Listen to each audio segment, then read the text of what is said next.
નમસ્કાર. આજના આ ગૌ મહિમા મહોત્સવ અને ગૌયાગ કાર્યક્રમના અધ્યક્ષ શ્રી પરમ પૂજનીય મહંત સ્વામી સ્વામિનારાયણ મંદિર ભુજધામ ના ચરણોમાં વંદન તથા સંત ગણોના ચરણોમાં વંદન. આપ સૌ સુજ્ઞજનો, માતાઓ અને ભગીનીઓ, હું અહીં બેઠો ત્યારે મને એમ થયું કે મારે આ વક્તવ્ય આપવાનું છે. તો સ્વામિનારાયણ સંપ્રદાયે કુટુંબ જે ઘર સભાનું જે કાર્યક્રમ ચાલે છે, જેમણે આમાં હળખેળ કરેલી છે એની સમક્ષ મારે બોલવાનું છે. એટલે મને થોડો સંકોચ થતો કે આમ મારે આ તો બધા જાણે જ છે આ વિષયને, આમની આગળ શું કહેવું. પણ આ વિષય ખૂબ મહત્વનો છે, એટલે આપણે આવા કાર્યક્રમોમાં પરિવાર પ્રબોધનના કાર્યક્રમોનું આયોજન કરવું પડે છે. આજે આપણે જોઈએ છીએ કે આ રાષ્ટ્ર છે એ એનું નાનામાં નાનું એકમ એટલે પરિવાર. આ સમાજનું નાનામાં નાનું એકમ એટલે પરિવાર. આપણે બધા એની અનુભૂતિ કરીએ છીએ કે પરિવારની માનસિક, સામાજિક અને શારીરિક સ્વાસ્થ્ય બગડ્યું છે. માનસિક સ્વાસ્થ્યની અંદર જે જવાબદાર છે એ બધું આપણું તણાવગ્રસ્ત જે પ્રવૃત્તિ છે, દોડધામની જે જિંદગી છે, એને કારણે આપણે ક્યાંય શાંતિથી બેસી શકતા નથી.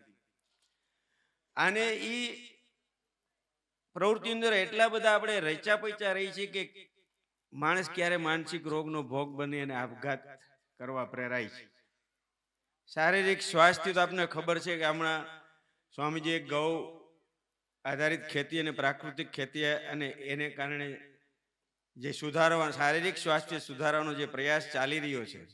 આજે આપણે આપણા ખોરાકમાં શું ખાઈ રહ્યા છે, દવા, જે શાકભાજી છે, ઝેરવાળા ફળ છે, ઝેરવાળા ભેળસેળ વાળું દૂધ છે, ગાયોને ભેંસોને ઇન્જેક્શન દીધેલું દૂધ આપણે પીએ છીએ, ભેળસેળ વાળું ડુપ્લિકેટ દૂધ પીએ છીએ. એટલે આપણું શારીરિક સ્વાસ્થ્ય બગડ્યું છે, સામાજિક સ્વાસ્થ્ય પણ આપણું બગડ્યું છે. આપણા પરિવારની અંદર અનેક સમસ્યાઓ છે. દીકરીઓ વિધર્મી જોડે વહી જાય છે, છોકરાઓ આપઘાત કરે છે, લગ્નેતર સંબંધો નું પ્રમાણ વધ્યું છે, છૂટાછેડાનું પ્રમાણ વધ્યું છે, પરિવાર આપઘાત આખે આખો કરે છે. આ સામાજિક સ્વાસ્થ્ય પણ બગડ્યું છે. એટલા માટે આ વિષયની અગત્યતા જાણીને સંઘે પણ પરિવાર પ્રબોધન એવી ગતિવિધિનો આખો એક આયામ ભારતભરમાં શરૂ કર્યો છે. પરિવાર ઠીક, સંઘ એવું માને છે કે પરિવાર ઠીક હશે તો દેશ ઠીક રહેશે. કારણ કે દેશ અને સમાજ છે પરિવારથી બનેલો છે. પરિવારની એક એક પ્રવૃત્તિ છે એ સત્પ્રવૃત્તિ હશે તો દેશની એ સત્પ્રવૃત્તિ બની રહેશે, અને દુષ્પ્રવૃત્તિ હશે તો દેશની સમસ્યા બની જશે. પરિવારની અંદર ભૂખમરો હશે તો એ દેશનું ભૂખમરાની સમસ્યા બની જશે. પરિવારમાં રોજગારી બેરોજગારી હશે તો દેશની બેરોજગારી ની સમિતિ. પરિવાર છે પ્લાસ્ટિક અને થર્મોકોલનો ઉપયોગ કરીને આખું પર્યાવરણ બગાડતું હશે, એ એમાં ધ્યાન નહીં રાખે તો દેશની સમસ્યા પર્યાવરણની બની જશે. પરિવાર છે એ અનાજનો બગાડ કરતો હશે, દેશનો ભૂખમરો અને દેશની બગાડની સમસ્યા. આજે આપણે જોઈએ છીએ કે રાંધેલું અનાજ આપણે 30-40% બગાડી છે, જેમાંથી એક દેશ આખો નભી જાય. તો આ બધા પરિવારને સંસ્કરણ કરવું તો દેશ છે એની મેળે એની સમસ્યાઓ બધી જ હલ થઈ જાય. દેશની સમસ્યાઓનું મૂળ છે પરિવારમાં છે, એટલે પરિવારને ઠીક કરવો પડશે. અને એ પરિવાર ઠીક ક્યારે હશે? જો એ સંયુક્ત પરિવાર હશે, સંયુક્ત પરિવારની વિભાવના છે જળવાઈ રહેશે તો ઘણી બધી સમસ્યાઓ છે. આજે મેં માનસિક, સામાજિક અને શારીરિક સમસ્યા કીધી પરિવારની, બધી જ એનો ઉકેલ છે સંયુક્ત પરિવારની અંદર રહે છે. વિભક્ત પરિવારથી એટલે ઘણી બધી સમસ્યાઓ છે એ ઉદ્ભવી છે. તો પરિવારનો શાબ્દિક અર્થ જોઈએ તો પરી અને વાર. પરી એટલે ચારે બાજુથી, વાર એટલે આપણે કહીએ ને કે ભાઈ ભગવાન મારી વારે આવ્યા એટલે મદદે આવ્યા. તો પરિવાર એક એવું એકમ છે જેના એક એક સભ્યને ચારે તરફથી મદદ મળી રહે છે. એટલે એ સમૂહને આપણે પરિવાર કહીએ છીએ. એ પોતે સલામતી અનુભવે છે, સ્વસ્થતા અનુભવે છે, એવા એકમને આપણે પરિવાર કહીએ છીએ. પરિવારના હજી વિશેષ અર્થમાં જઈએ તો આપણો પરિવાર માત્ર લોહીના સંબંધો વાળા જ વ્યક્તિઓ સાથે રહેતા હોય એવું નહીં, પણ આપણો પરિવારમાં આપણી ગૌ માતા આવી જાય, બળદો આવી જાય, ભેંસ આવી જાય, તુલસી આવી જાય, પાલતુ પ્રાણીઓ, ઘોડો, કૂતરું પાડ્યું હોય તો ઈ, પોપટ આવી જાય, આપણા હાથી રહેતા હોય ઈ આપણો પરિવાર છે. આ બધો પરિવાર છે. શું કામ એ પરિવાર છે? કે એના કારણે આપણે બધા સારી રીતે જીવન જીવી શકીએ છીએ. પરસ્પર જે મદદનો ભાવ છે, પરસ્પર હૂંફના કારણે આપણે આપણું જીવન સ્વસ્થ રીતે વિતાવી શકીએ. એટલે આપણે આ પરિવારની વ્યાખ્યા કરવામાં આવી છે. અને સંયુક્ત પરિવાર એટલે કે જેમાં લગભગ આપણે માની લઈએ કે 3 પેઢી એક સાથે એક ઘરમાં રહેતી હોય. એટલે દાદા દાદી હોય, કાકા બાપા ઈ રહેતા હોય, એના પૌત્રો પુત્રીઓ પૌત્રીઓ બધા રહેતા હોય, એને આપણે સામાન્ય રીતે સંયુક્ત પરિવાર કહીએ છીએ. આ પારિવારિક સંકલ્પના બીજી કોઈ સંસ્કૃતિમાં છે નહીં. એ ભારતમાં જ એનો વિકાસ થયો છે. અને એકદમ અનુશાસનબદ્ધ અને સંસ્કારમય પરિવારનું એકમ છે ભારતમાં ક્રમે ક્રમે વિકસ્યું છે. આટલું સરસ પારિવારિક વાતાવરણ છે અથવા પરિવારની સંકલ્પના બીજા કોઈ ધર્મોમાં છે નહીં. એટલે માર્ગારેટ થેચર છે, બ્રિટનના વડાપ્રધાન હતા, એણે બ્રિટનની જાહેર સભામાં એવું કીધું, અંગ્રેજો અને ભારતીયો પણ હતા એ સભામાં, કે ભારત પાસેથી જે કંઈ શીખવાનું અગત્યનું છે અને શીખવાનું અને અપનાવવાનું છે તો એની પરિવાર વ્યવસ્થા. આપણે એમાંથી ઈ શીખી અને જો એ અપનાવશું તો આજે ઘણા બધા આપણા જે પ્રોબ્લેમ છે, સમસ્યાઓ છે, હલ થઈ જશે. એટલે આ પરિવારનું આટલું મહત્વ છે. પરિવારના આદર્શ ઉદાહરણો આપણને રામાયણ અને મહાભારતમાંથી મળે છે. આજે પણ આપણે રામાયણ વાંચીએ ત્યારે આપણે પરિવાર કેવું એની સતત પ્રેરણા આપણને મળે છે. મહાભારત માંથી પણ આપણે પરિવાર કેવું હોવું જોઈએ, કેવો એનો વ્યવહાર હોવો જોઈએ, રીતભાત હોવી જોઈએ, બધી આપણને એમાંથી પ્રેરણા મળે છે. એ ઉદાહરણો જોતા આપણે જોઈએ કે જ્યારે પરિવારમાં કલેશ થાય, એટલે રામના પરિવારમાં કલેશ થયો એટલે રામ ભગવાનને વનમાં જવું પડ્યું. પાંડવોમાં પણ પરિવારમાં કલેશ થયો, કૌરવ અને પાંડવો, એટલે પાંડવોને વનમાં જવું પડ્યું. એટલે પરિવારના કલેશનું પરિણામ આ આવ્યું. પણ આવી સમસ્યામાં પણ જુઓ, રામ વનમાં જાય છે તો સાથે લક્ષ્મણ જોડાય છે, માતા સીતાજી પણ જાય છે. એટલે વનવાસમાં પણ સહવાસ છે, સાથે જાય છે. એટલે 14 વર્ષ કેમ વયા જાય છે એ પણ ખબર નહીં. અને અંતે વિજયી થાય છે. મુશ્કેલીમાં સહવાસમાં રહેવાથી ગમે એવી મુશ્કેલી હોય તો પણ આપણે એમાંથી પાર રહી. મહાભારતમાં એ જ બન્યું છે. પાંડવો, માતા કુંતા, દ્રૌપદી બધાને વનવાસની જે સજા પડે છે એને બધા એ વનવાસ પૂરો કરે છે અને ફરીથી યુદ્ધ લડીને પોતે વિજયી થાય. પણ બધા સાથે હતા એટલે એ અંતે વિજયી થાય છે. તો સાથે રહેવાનું આ લાભ છે. અને રામાયણ છે અને મહાભારત છે આપણા ઘરમાંથી નીકળી ગયું, વાંચન નીકળી ગયું, પઠન નીકળી ગયું. અત્યારે કદાચ આપણા ઘરમાં પુસ્તક પણ નહીં હોય, વાંચવાની વાત તો યારે. એટલે આ બધી સમસ્યાઓ સર્જાણી છે. રામ નામનો કેવો પ્રભાવ છે. હમણાં 22 પ્રાણ પ્રતિષ્ઠા મહોત્સવમાં આપણે જોયું, જે ગામની અંદર 7 જ્ઞાતિઓ હતી, એક સોનાયડી ગામ અમારું, ત્યાં 7 જ્ઞાતિઓ હાથે હાથ કોઈ દી ભેગા બેહેની નાના ગામની અંદર. અને કોઈ પણ આવે તો એ સમજે નહીં, ભેગા ન થાય. 25% મુસ્લિમની વસ્તી હતી. આપણા કાર્યકર્તાઓ અહીંયા ગયા તો કે અહીં તો શક્ય જ નથી આ બધું. એટલે આપણા કાર્યકર્તાઓ પણ મક્કમી કે ભાઈ કરો તો ખરા એક વખત કે ભેગા. એટલે કે હારું તમે કહેતા હોય તો કરી. તો એ કે 7-8 જણા ભેરા થયા અને વાત મૂકી તો કે અમે બધી અમારા જ્ઞાતિના જનોને પૂછશું કે ભાઈ આવું થાય કે કેમ. તો એને બીજે દિવસે ફોન આવ્યો ગામમાંથી કે ભાઈ તમે આપણા કાર્યકર્તા કે આવો તમે. તો કે કેમ ઈ તો કે બધા તૈયાર થઈ ગયા. તો 7 જણા હતા, એમાંથી 150-200 લોકો બેઠકમાં આવ્યા.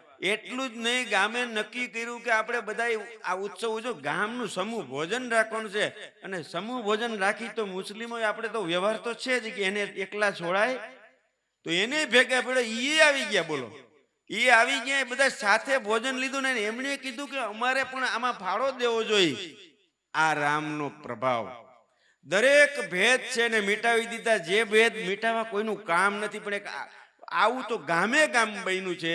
આ રામ નામનો પ્રભાવ છે, એને આપણા ઘરમાંથી, આપણે ચલનમાંથી નીકળી ગયું. આપણા બાળકોને આપણે કોઈ દી વાતો નથી કરતા, એટલે ક્યાંથી સંસ્કાર આવે?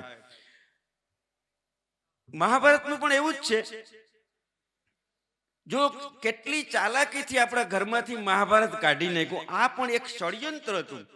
આપણે શું માન્યતા ઘર કરી ગઈ કે મહાભારત આપણે ઘરમાં રાખશું અથવા મહાભારત પૂરું વાંચીશું તો ઘરમાં કલેશ થશે, એટલે મહાભારત વાંચતા બંધ થઈ ગયા. રાખવાનું માણસો બીવા મંડી ગયા. આપણે સત સ્વામીએ મહાભારતની કથા બહુ સરસ કીધી હતી. આ કોરોના સમયમાં મેં આખી સાંભળી. મેં પણ 5મા ધોરણમાં 6ઠા ધોરણમાં એટલે આખું મહાભારત વાંચ્યું. અમારું હજી 4 પેઢીથી સંયુક્ત કુટુંબ, જેમાં કોઈ કલેશ નથી. એટલે આવી ભ્રામક માન્યતાઓ ઊભી કરીને આપણે આપણા શાસ્ત્રોથી વંચિત કરી દેવામાં આવ્યા છે. એટલે આપણા ચેતી જવાનો સમય છે. આપણા દુશ્મનો કોણ છે એ દેખાય નહીં એવા છે. અત્યારે વૈચારિક યુદ્ધ આવી ગયું છે, આપને ખબર પણ ન પડે, અને આપણે ક્યારે અંગ્રેજ બની જાય એ ખબર ન પડે આપણને.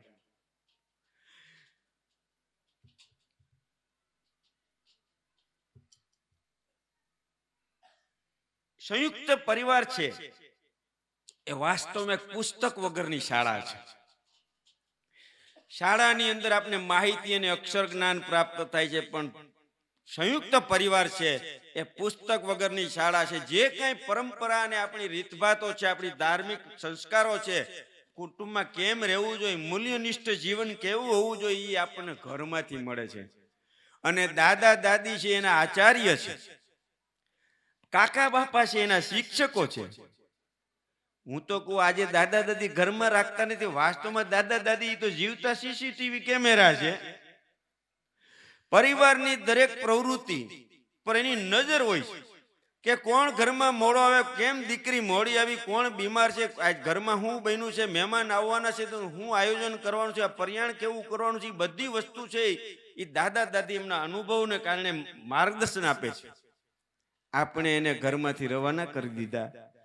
હગાઈ કરવા હોય તો આ તમારે તો જે સારું વાત, અમારે અહીંયા પૂછે કે એ ડસ્ટબિન કે છે. બોલો, એ કે ડસ્ટબિન છે ઘરમાં તો અમારે છોકરી નથી દે. બોલો, આ સ્તરે આપણે વૈયા ગયા છીએ. જેનું સન્માન થવું ઘટે, જે આપણા પૂજનીય છે એનો દરજ્જો એ શું કામ બન્યું છે, એ પણ આપણે આવું શું કામ બન્યું છે એનું પણ આપણે વાત કરીશું. તો દાદા દાદી છે એ ફરિયાદ નિવારણ કેન્દ્ર પણ છે. આજે જોજો તમે, હજી જ્યાં સંયુક્ત પરિવાર છે એમાં પૌત્રી છે કે પુત્ર છે, એને કઈક સમસ્યા છે તો એને સીધા એના બાપાને નહીં કહે, પછી એમ દાદાને કે જરાક મારા બાપુજીને કહેજો ને કે આ જરાક નિકાલ કરી દે. એટલે ઓલા ધમકાવીને પણ એને એનું નિરાકરણ કરી દે. એક સંવાદ ભર્યો પરિવાર. તો સંયુક્ત પરિવારની અંદર એ મજા હતી કે એકબીજાની સમસ્યા એને ગમતું હોય, જેના વિશ્વાસ એને કઈ અને એનું નિરાકરણ આવી જતું હતું. વિભક્ત કુટુંબની અંદર આવો કોઈ અવકાશ જ નથી, એટલે એમાં આપઘાત થાય છે. એને કોઈ હૂંફ નથી મળતી, ક્યાંય એને પ્રશ્ન સમસ્યા કહેવાનો સમય નથી મળતો. એટલે આ સમસ્યાઓ વિભક્ત કુટુંબની અંદર ઊભી થઈ છે. સંયુક્ત પરિવારની અંદર જે બંધુત્વ ભાવ છે એનો એ ચરમસીમાએ હોય છે. આપણે જોઈએ છીએ ઘણા પરિવારની 5 ભાઈઓ હોય તો 5 હરખા ન હોય, સક્ષમ નો, એક ખૂબ કુશળ હોય, એમાંથી 1-2 મધ્યમ હોય, અને 1-2 હાવ ઢીલા ઢાલા હોય, ક્યાંય ન હાલેવા હોય. પણ પરિવારમાં સાથે રહેવાથી એ આખું જીવન સરળતાથી પસાર કરી, એના છોકરા દીકરા દીકરીઓ બધું વરી પૈણી જાય. એનો પ્રસંગ કેમ થઈ ગયો એ કોઈ એને કાંઈ ખબર ન હોય ને પતી જાય. આ પરિવાર સંયુક્ત પરિવારની હૂંફ છે, આ એની દેણ છે. એક બે ભાઈઓ, જો કેવો ભાતૃત્વ હોય, બે ભાઈઓ ઘરમાં રહેતા હતા. એમાં સામાન્ય રીતે મોટા ભાઈ છે એ ગામમાં જાય એટલે અટાણું કરો છે, ફળ ને એવું લેતા. આપણે ખબર છે બાપા જેવા આવે એટલે છોકરા રાહ જોઈને બેઠા હોય, થેલી ખોલે એટલે તરત પહોંચી જાય. તો એ મોટા ભાઈ છે અટાણું કરીને આવ્યા અને એમાં ફળ લેવા હતા. તેને બે ફળ કાઢ્યા બે હાથમાં. તો એકમાં જામફળ મોટું, એકમાં નાનું હતું. એટલે બે નાના ભાઈનો છોકરો ને પોતે મોટા હતા, એનો પોતાનો છોકરો બે ફળ લેવા દોડે છે. તો દોડે છે તો જે બાજુ મોટું ફળ હતું એ બાજુ એનો પોતાનો દીકરો મોટા ભાઈનો હતો, નાનું ફળ હતું નાના ભાઈનું. એટલે તરત મોટા ભાઈને એમ થયું કે હું મારા દીકરાને મોટું ફળ આપીશ તો ખોટું થાય, એટલે એને આમ કરીને આમ કરી દીધું. એટલે ઈ નાનો ભાઈ જોઈ ગયો એટલે કે આટી પડી ગઈ. ઈ કે તમે મારા દીકરાને હું કામ મોટું ફળ દીધું? મતલબ કે તમારા મનમાં હજી ભેદ છે, એટલે હવે આપણે નોખું થઈ જવું જોઈએ. ઓલે સારું કરવા ગયો પણ કે સારામાં તમારે ભેદ તો ન જોઈએ. આ મારો દીકરો ને આનો દીકરો એવો ભેદ જ ન જોઈએ કે આપણે નોખા થઈ જવું. ભાઈએ સમજાવ્યું મોટા ભાઈ, રહેવા દે તું ભાઈ. તો કે ના હવે તો નોખું થઈ જાય. એટલે બે ભાગ પડી દીધા. ઓસરી એક ઓસરી મકાન હતા, આ બાજુ રહેવાઈ ગયો, મોટો આ બાજુ રહેવાઈ ગયો, નાનો આ બાજુ. અનાજ નહીં ભાગ પડ્યા, હરખા ભાગ. હોળ ગુણનું અનાજ હતી, બે આઠ લઈ લીધું. રાત્રે હુતી વખતે મોટા ભાઈને વિચાર આવ્યો કે હાડું આ હું મોટો છું તો મારે આને વધુ દેવું જોઈએ, એને બદલે મેં હરખા ભાગ પડ્યા.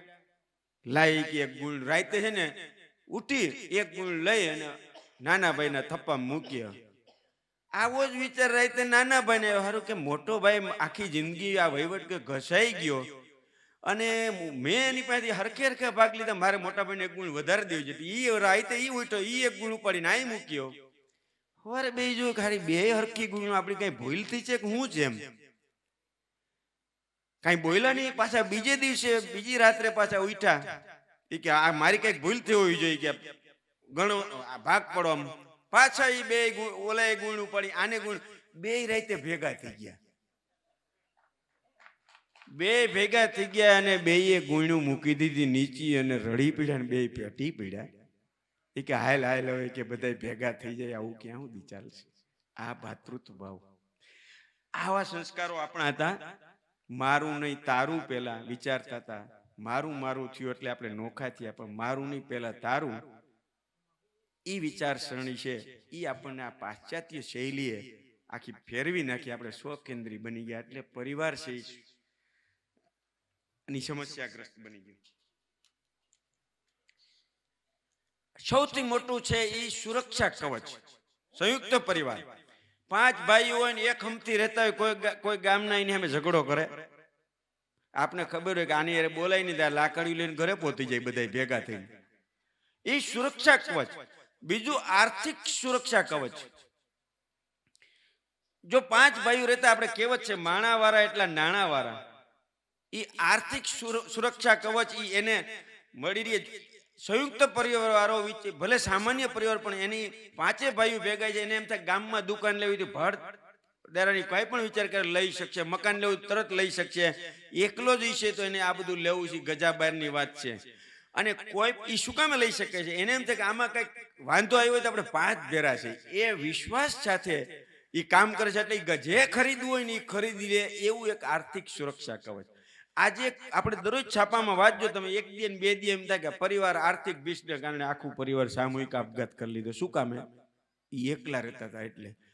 ઈ એકલા શું કામે એકલા રહીએ એટલે ક્યાંક આવી આર્થિક ધંધાની અંદર કોઈ એવું દુઃસાહસ કરી દે અથવા ભૂલ કરી બેસે એટલે એનો આ સમય આવે. પણ જો સંયુક્ત પરિવારમાં રહેતા હોય તો એને કોઈક કહેવા વાળું રહીએ કે આ ન કરાય, આ કરાય, આમાં ધ્યાન રાખવું. અથવા થાય તોય પણ એમ થાય કે આપણે 5 છીએ ને, એને હયાધરણ દેવા વાળા, સાંત્વના આપવા વાળા મળી જાય એટલે એમાં આપઘાતનું પ્રમાણ બિલકુલ નહીં જોવા મળે.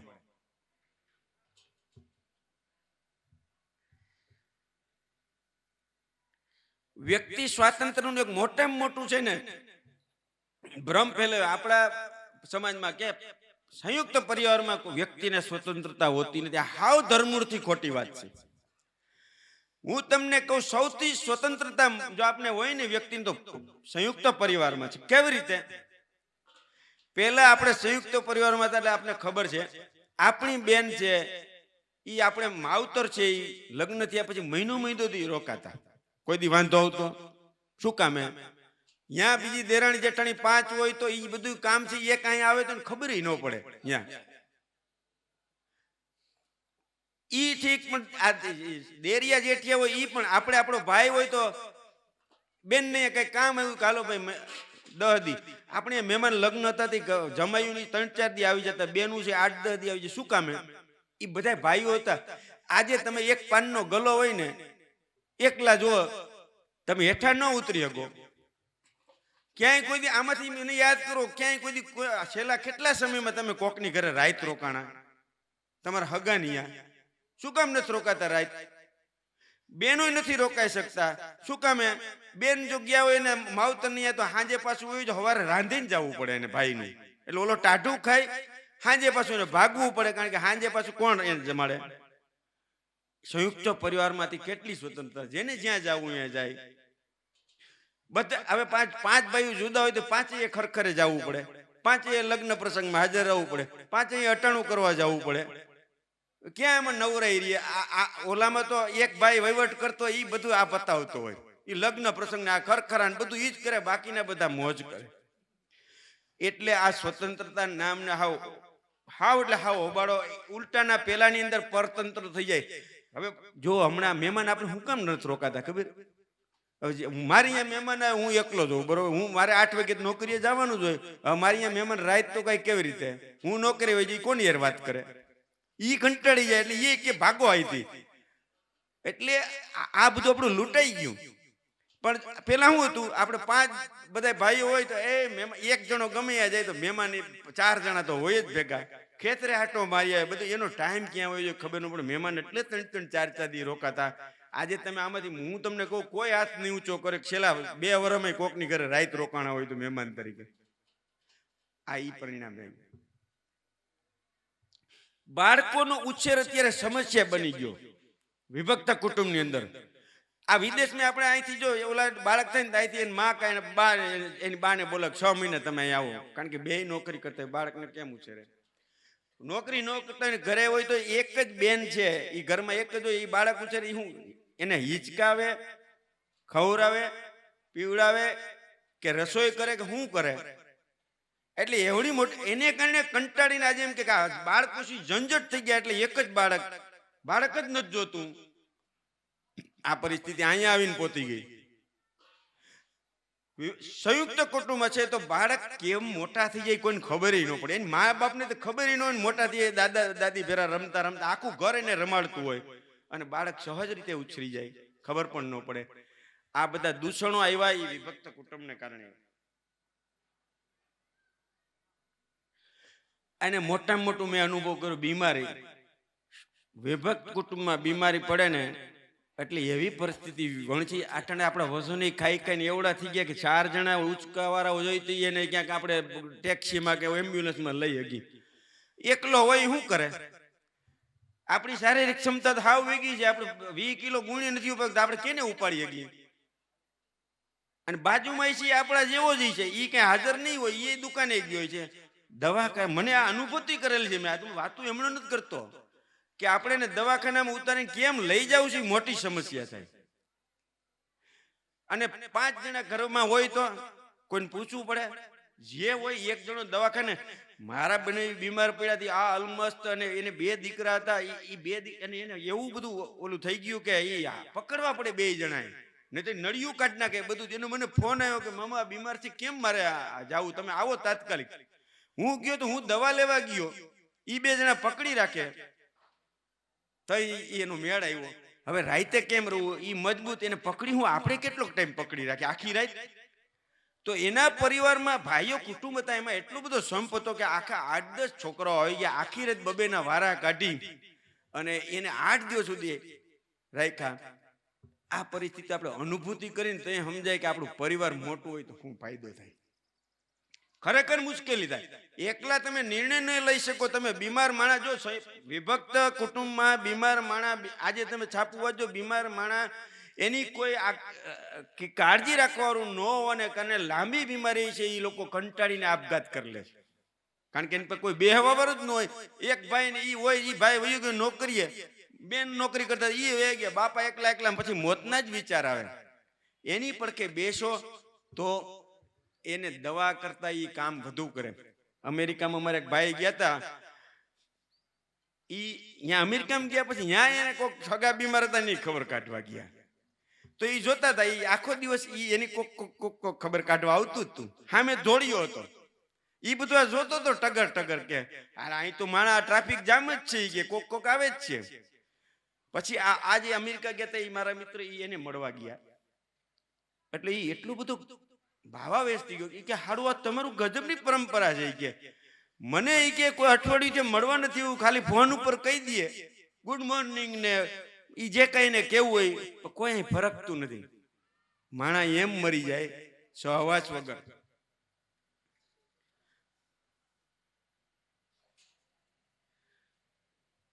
આપણી પાસે સંપત્તિ આવી પણ સંવેદના છે ને એ વહી ગઈ હાવ. પેલા આપણને ખબર હતા કે આપણે સાયકલમાં ખિસકોલી આવી જાય તો આખો દી આમ મજા ન આવે. આજે આપણે રોડ ઉપરથી નીકળતા હોય ને એક્સિડન્ટ થયું હોય ને ઓલા તરફડતા હોય તો આપણે તરત જ પાસ થઈ જાય, કોઈ ઊભું રહેતું નથી. અહીંયા સુધી આપણી સંવેદના વહી ગઈ છે. વૃદ્ધાશ્રમની અંદર શું કામ આપણે મૂકી આવી છીએ આપણા મા બાપોને? તો કે આપણે એના પ્રત્યેની કોઈ લાગણી રહી નથી. આપણા માટે મેં તમને કીધું ને, એ કંટાળાજનક પ્રક્રિયા બની ગઈ. તમે એક અભ્યાસ કરી લેજો, સંયુક્ત પરિવારો છે એના મા બાપ ક્યાંય વૃદ્ધાશ્રમમાં જઈ આવજો. સંયુક્ત પરિવારમાં રહેતા મા બાપ ક્યાંય વૃદ્ધાશ્રમમાં નહીં હોય. વિભક્ત કુટુંબ વાળાને જ આ પ્રશ્ન, કારણ કે એની પાસે બેહે કોણ? મા બાપ છે એના માટે ઝંઝટ થઈ જાય. ઈ કે જઈ નો કે મા બાપ હોય, ગઈડા મા બાપ હોય ઘરે, એટલે એને લગ્નમાં ન, કારણ કે રાંધીને બધું જવું પડે, એની બધી વ્યવસ્થા કરીને જવું પડે, એટલે એના માટે બોજ બની જાય. અને બોજ બની જાય એટલે છેલ્લે પછી પ્રોગ્રામ એને વૃદ્ધાશ્રમમાં મૂકવાનો કરી દે છે. અને એમાં હજી એક વાત હું તો આગળ કહું, વૃદ્ધાશ્રમની અંદર તમે જોયો બધા સંપન્ન પરિવારોના મા બાપ છે, કોઈ રોજ મજૂરોના નહીં હોય, કોઈ ગરીબ માણસોના મા બાપ વૃદ્ધાશ્રમમાં નહીં હોય. આ તમે અભ્યાસ કરી લેજો, 100%ની વાત છે. તો આપણે આ કમાઈને શું કર્યું? આપણે લુગડા બદલા છે, આપણી ભાવનાઓ તો આપણી સંકુચિત થઈ ગઈ. મગજ વિકસિત થયું, આપણું હૃદય છે એ નાનું થઈ ગયું, આપણે બધી ગણતરીઓમાં ઉસ્તાદ થઈ ગયા, લાગણીઓ છે આપણી ઓછી થઈ ગઈ. એટલે આપણા મા બાપ બીમાર થાય તો આપણે ખર્ચ દેખાય, એની સેવા કરવી જોઈએ નહીં દે કે આપણે ઈ ટેન્શન, ઓહો બાપા બીમાર પડ્યા, રૂપિયાનું શું થાય, એવો આપણા મનમાં વિચાર આવી જાય છે. સંયુક્ત પરિવાર છે ને એ સૌથી ઉત્તમ કાર્ય વિભાજન.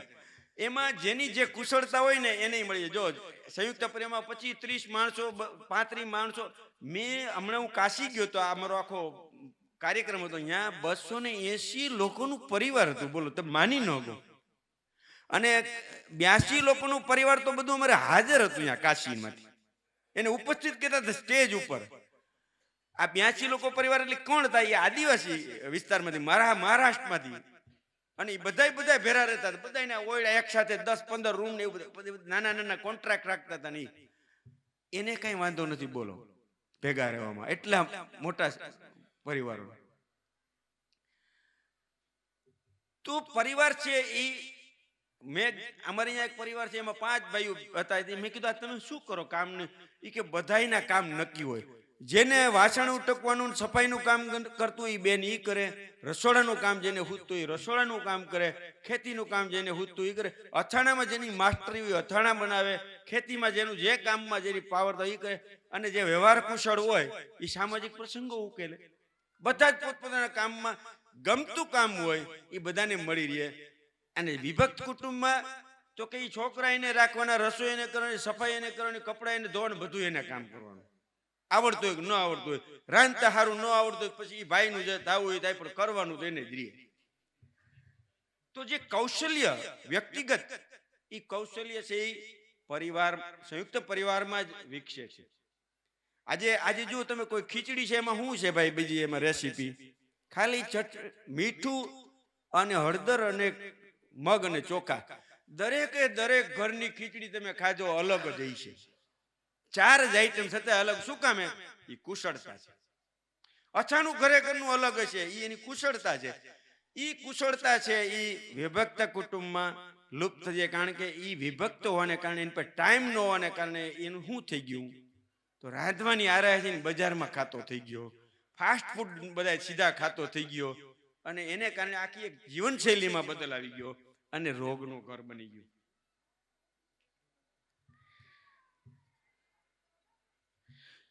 સંયુક્ત પરિવારમાં જો બધાને માટે બધાય કામ હોય, નાના બાળક માટે કામ હોય ને વૃદ્ધ માટે કામ હોય, બધાને માટે કામ તમે આમાં હોય. નાનું બાળક હોય તો એની પાસે શું કામ હોય, જા દાદાની બીડી લઈ આય, દાદાને નાસ્તો દઈ આય, દાદાને દવા પાઈ દે, દાદાને પાણી દઈ આય. આ બધું દાદાનું પરચુણ કામ કે ગમે બજારમાંથી પરચુણ લેવા એની માટે કામ હોય. વૃદ્ધો માટે કામ હોય, બાળકોને મંદિરે લઈ જવા, એને રમાડવા, વાર્તાઓ કેવી, ટાપોટોયો ખેતીનો કરી આવે કે વાડી આટો મારીએ ચા દઈ આવે.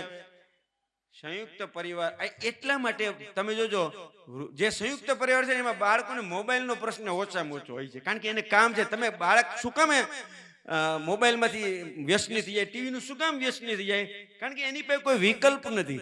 મા બાપ બે એમાં ખરાબ પરિસ્થિતિ, બે મા બાપ જયારે નોકરી કરતા હોય ત્યારે છોકરો રામ ભરોસે, પછી છોકરો શું કરે, એકલો હોય એ ક્યાં ટાઈમ કાઢે, એ પછી મોબાઈલ જ પકડે ને ટીવી પકડે, અને એનાથી શું થાય છે એની આપણે વિગતે ચર્ચા નથી કરતા.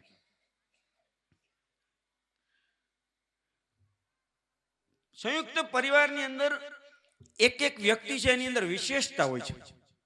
મેં તમને કીધું ને, કોઈ સંગીતનો માસ્ટર હોય, કોઈ સારો રસોઈયો હોય, કોઈ બહેનો છે એ આ બધી અથાણા રસોઈમાં એ દરેક કામમાં એની માસ્ટરી હોય. એમાં પરિવારમાં રહેતો સભ્ય છે ને એ આ બધાની વિશેષતાઓ છે એની પાસે શીખી લે છે, એને બધા જ ગુણો છે એની અંદર આવતું હોય છે.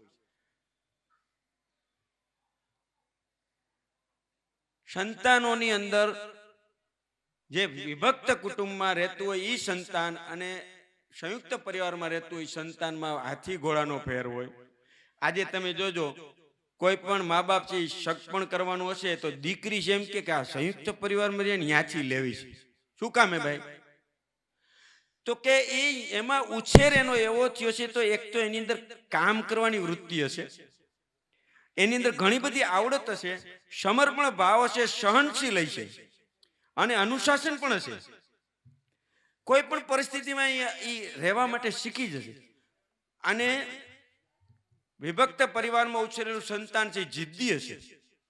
શું કામ? એને આવો કોઈ આપલેનો કોઈ વ્યવહાર જ આવતો નથી, એને પોતાનું જ વિચાર્યું હોય, પોતાના તરફ એને કોઈ બીજી વસ્તુ શું છે, બીજાને માટે મારો કેવો વ્યવહાર છે એનો અભ્યાસ જ નથી.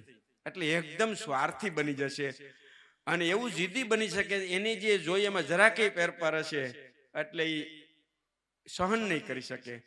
એટલે છૂટાછેડાનો પ્રશ્ન છે ને એ આમાં વધારે થાય, કારણ કે એને ક્યાંય એડજસ્ટમેન્ટ કરવું જ નથી.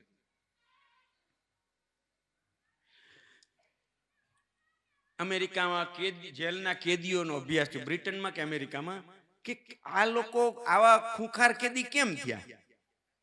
તો એને અભ્યાસ કર્યો કે ત્યાં શું છે, એને જોયું કે આના મા બાપ પણ, તો કે કાંઈ એને સિંગલ પેરેન્ટ હતા, એટલે કા એને ઈ કેદીને કા માં જ હતી, કારણ કે ત્યાં તો બધું ગમે આખે આજીવન તો કોઈ ભેગા રહેતા જ નથી, ક્યારે માં બદલી જાય ક્યારે બાપ બદલી જાય કાંઈ નક્કી જ ન હોય.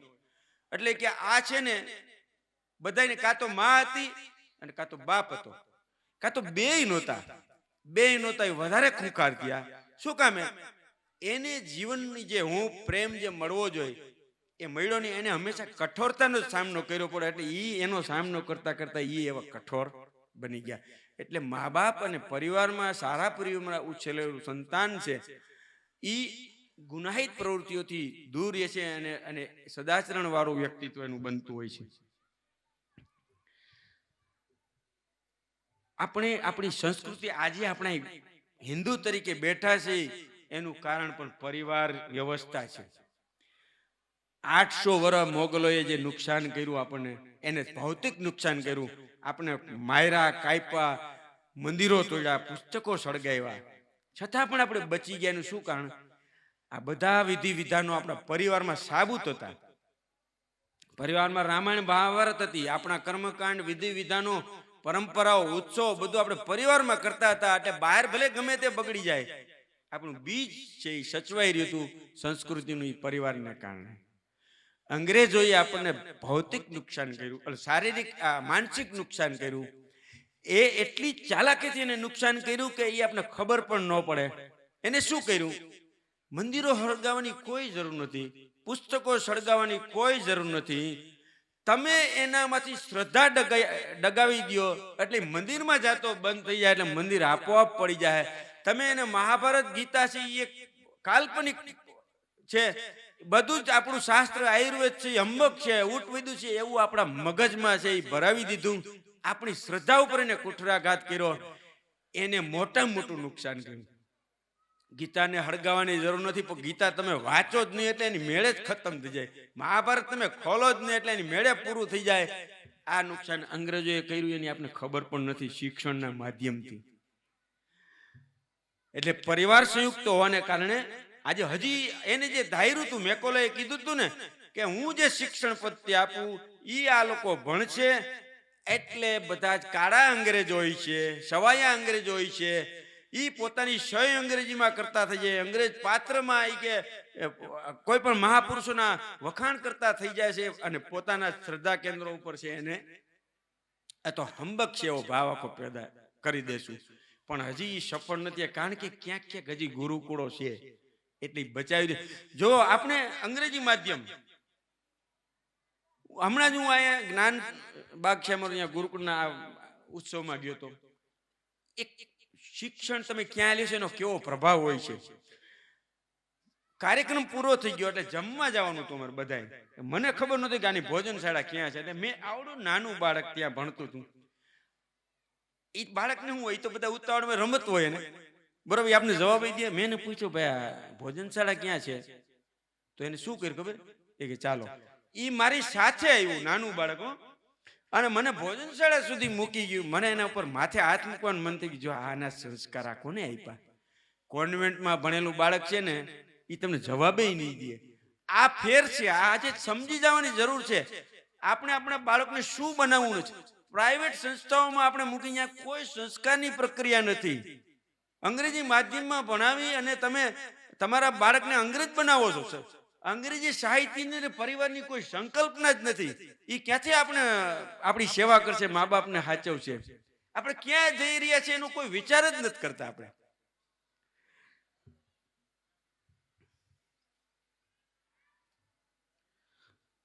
પરિવાર, સંયુક્ત પરિવારની અંદર ભેદભાવનું બિલકુલ નિરસન હોય છે.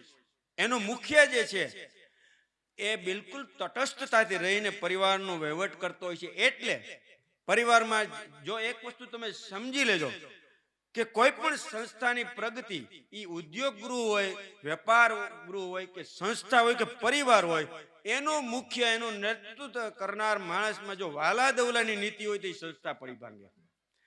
બધા જ પ્રત્યે સમાન ભાવનો એનો વ્યવહાર હોય ને તો દાંડ માણસ છે એ પણ એની અંદર કામ કરતા થઈ જશે, સુધરી જશે. આ મારો પોતાનો અનુભવ છે. એટલે પરિવાર જો સંયુક્ત જાળવવું હોય તો એ સંયુક્ત પરિવારનો આધાર છે, એનો મુખ્ય છે, એની અંદર કોઈ પણ વાલા દવલાની નીતિ ન હોય. તમને હું મારી વાત પેલી આત્મશ્લાઘન માટે નથી કરતો, પણ તમને વિશ્વાસ બે કે આવું પણ આજના સમયમાં પણ હોય. અમારે 4 પેઢીથી અમે ભેગા જ છીએ. હજી ભલે અમે જુદી જુદી જગ્યાએ નોકરી કરવા, અમારું બધું તંત્ર ભેરું છે. કોઈ પણ નિર્ણય અમે મારા મોટા ભાઈ જ લે છે, એ ખેતી કરે છે. હું હમણાં મારા ભાણેજના લગ્નમાં ગયો, 29 વર્ષના લગ્ન થયા, અને પાછું એને મળવા ગયો. એને મને શું કીધું કે મામા તમે મારા હગા મામા છો. મને આ જ ખબર પડી 29 વર્ષે એને શું ગણવું. એનો અર્થ એ કે મારી બેને એના 60 વર્ષની ઉંમરમાં ક્યારેય એને એવું નથી કીધું કે આ તારા હગા મામા, આ તારા આ છે. એના મનમાં આ ભેદ જ ઉચ્ચારણ ન થયું તો જ એને આજે ખબર પડે. અમારા અડધા ગામને ખબર નથી. અમે બે કાકા બાપાના ભાઈઓ છે, બધાને એમ જ માને કે આ બે હગા ભાઈઓ છે. અડધા ગામને નથી ખબર. આ આપણો વ્યવહાર, આવો વ્યવહાર છે એ સંયુક્ત પરિવારમાં હોય તો એને કોઈ તોડી શકે નહીં. પરિવારનું સ્વાસ્થ્ય, સંયુક્ત પરિવાર છે એની અંદર બહેનોની અંદર ખૂબ કુશળતા હોય છે. અનેક પ્રકારના વ્યંજનો બનાવતા હોય છે. આવડે કોકને ને કોકના કઈ કોક મીઠાઈમાં પારંગત, કોઈક ભરેલા રીંગણાના શાકમાં પારંગત હોય, કોઈક કારેલાના શાકમાં પારંગત હોય, કોઈ ભજીયામાં પારંગત હોય. એટલે ઘરમાં આપણે બધી સારી વાનગીઓ ઘરમાં જ બને. અત્યારે શું થયું ખબર? આખી ઉલટી પ્રક્રિયા થઈ. પેલા શું હતું તો કે આપણે પેલા ઘરમાં ખાઈ અને બહાર ઝાડે ફરવા જાતા, એટલે ઘરનું ખાઈને કચરો બહાર ફેંકતા. અત્યારે વિભક્ત કુટુંબ થઈ ગયું. શું થયું? બહારનો પપ, પીઝા, બર્ગર, ચાઇનીઝ બધી કચરો ખાય અને ટોયલેટ ઘરમાં કર્યા, બહારનો કચરો ખાઈને ઘરમાં અંદર નાખી દી. આ આખું ઊંધું થઈ ગયું. એને કારણે ફાસ્ટ ફૂડ તરફ શું કામ ગયા આપણે? આ પણ એક ષડયંત્ર છે. સંયુક્ત પરિવાર તૂટે એટલે વિભક્ત પરિવાર થઈ જાય. એટલે હું તો ને હુતી બે જ હોય ઘરમાં. એટલે સાંજે પછી રાંધવાની આરાહ થાય, હાલો ને તૈયાર મગાવી લઈ. એટલે હવે તો આપને ખબર છે, ઓલા ઘરે આવીને દઈ જાય. બાળકો ફાસ્ટ ફૂડ મીંડા ખાવા. અમારા અહીંયા ડોક્ટર પાનસુરિયા છે, એને કીધું કે હમણાં બાળકોની અંદર, નાના બાળકોની અંદર કિડનીના પ્રશ્નો છે 6 મહિનાથી વધી ગયા. મેં કીધું એવું કેમ? તો કે આ ફાસ્ટ ફૂડ ને બહારનું ખાય છે, જે નકરું ભેળસેળ વાળું જ હોય છે, ઝેર જ હોય છે. તો વિભક્ત કુટુંબને કારણે આપણું પરિવારનું સ્વાસ્થ્ય પણ જળવાઈ રહ્યું છે. અને આજે આ ફાસ્ટ ફૂડની પાછળ જવાથી આપણને નામ ન આવડે એવા રોગો હવે આવવા માંડી ગયા. આપણું જીવન છે એ જાહેરાત ઉપર વયું ગયું. જાહેરાતમાં આવતી વસ્તુ અમને ઉપયોગી હોય કે ન ઉપયોગી, ત્યાં આપણે બુદ્ધિ ચકાવતા નથી. જો બીજે બધે બુદ્ધિ ચકાવી પણ જાહેરાતમાં નથી. હવે એક ઓલું માઉન્ટેન ડ્યુ પીણું આવે છે, ખબર? એની જાહેરાત શું આવે? ઓલો એક મોટો જુવાની હોય, મોટરસાયકલ આ પી પીણું અને મોટરસાયકલ હોય, આખે ટેકરો કુદાવી દે. ઈ પીણું, ઈ ટેકરો કુદાવી, આપણા ઘરમાં ઈ પીણું આવી જાય જાહેરાત જોઈને. તમે ઈ પીણું પીને કોક દી કુદાવજો, ભીમો ન પાકી જાય તો મને કહેજો. આટલી મૂર્ખાઈ આપણે બનાવે છે. આપણે હોશે હોશે બની રહ્યા છે. આપણા ઘરમાં ઈ પીણું આવી જાય, જેમાં ઈ ડેડ વોટર છે, એમાં કોઈ પૌષ્ટિક તત્વો નથી. આ થમ્સઅપ, કોકા કોલા એ શું છે? 6 મહિના પહેલા ભરાયેલી. આપણે ઈ બધું પી જાય. 20 રૂપિયાની બિસ્લરી પી છે, એ નકામું છે. પણ આપણે દૂધ લેવું હોય ને તો આપણે સસ્તામાં સસ્તું ગોતી, જે આપણા માટે સારામાં સારું ઉપયોગ, ઘી ગોતી તો ઓછામાં ઓછું સસ્તામાં સસ્તું ગોતો દી થોડું સાચું મળે. આપણે પછી દવામાં ખર્ચીએ, એના કરતા વધારે દુઃખી થાય. ખાવામાં કોઈ દિવસ ખરાબ ખાવું જ નહીં, એમાં લોભ કરવાનો જ નહીં, નહીતર દવાખાનામાં દેવા પડશે તમારા પૈસા. એટલે આપણા ઘરની અંદર આ જાહેરાતોએ એવું દૂષણ પેસાડી દીધું કે આપણું સ્વાસ્થ્ય છે એને કારણે આપણે મગજ જ ચલાવતા. અને હા, હવે હનુમાનજી આપણા યુવાનો રામાયણમાં હનુમાનજી તો આ ઓલો કૂદી જાય એમાં પ્રશ્ન જ કરતા. હનુમાનજી સાગર કૂદીને લંકામાં ગયા તો કે એવું થોડું હોય કે ત્યાં બુદ્ધિ હકાવે આપણા શાસ્ત્રોમાં. ત્યાં એને શંકા જાય, વાં ઓલો મફતિયું પીણું પીને કૂદી. અરે હનુમાનજીએ મેલી મુદ્રિકા મુખમાં, એ મુદ્રિકા શું હતી એનો તો અભ્યાસ કરો. એ સામાન્ય મુદ્રિકા નથી. આજે પણ એવી પારાને 16 સંસ્કાર આપો તો એ પાર જ ઘૂંટી બને, મોઢામાં મૂકો તો તમને ગુરુત્વાકર્ષણના નિયમો ન લાગે. આજે પણ આપણા શાસ્ત્રોમાં છે, પણ ક્યાં કોઈને ફુરસત વાંચવાની? ખાલી પ્રશ્ન કરીને આપણે વયું જવાનું છે. એટલે આપણે કોઈ પણ દવા કે કોઈ પણ જાહેરાત છે એ બુદ્ધિગમ્ય છે કે નહીં, આપણે વિચારીને પછી આપણા ઘરમાં ઘુસાડવું જોઈએ, નહીતર એનાથી દૂર રહેવું જોઈએ. એને વેપાર કરવો છે, એ વેપાર કરવાનો તો ગમે એમ કરીને આપણે સમજાવવા માટે નુકસાન કરશે. કેવી વાહિયાત જાહેરાત આવે, ઓલો કલર વાળી જાહેરાત આવે કે આ મકાનનો આ એશિયન પેઇન્ટ વાપરશો તમારે દીકરીને હગાઈ થઈ જાય. ભાઈનું એવું ક્યાંય? અને એ આપણે વાપરવા માંડી જાય. બોલો, જરાય બુદ્ધિ આ વિચારતા જ નથી આપણે.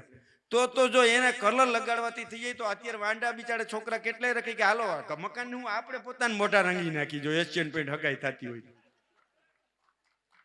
છતાંય આપણે કે વ્યવસ્થિત મૂર્ખ બનાવે છે, ને આપણે પૈસા આપી જાય અને મૂર્ખ બની છે, અને આપણે સાત્વિક જે આપણી વસ્તુ હતી એને ભૂલતા જઈએ છીએ. એને કારણે આ બધી સમસ્યાઓ ઊભી થઈ છે.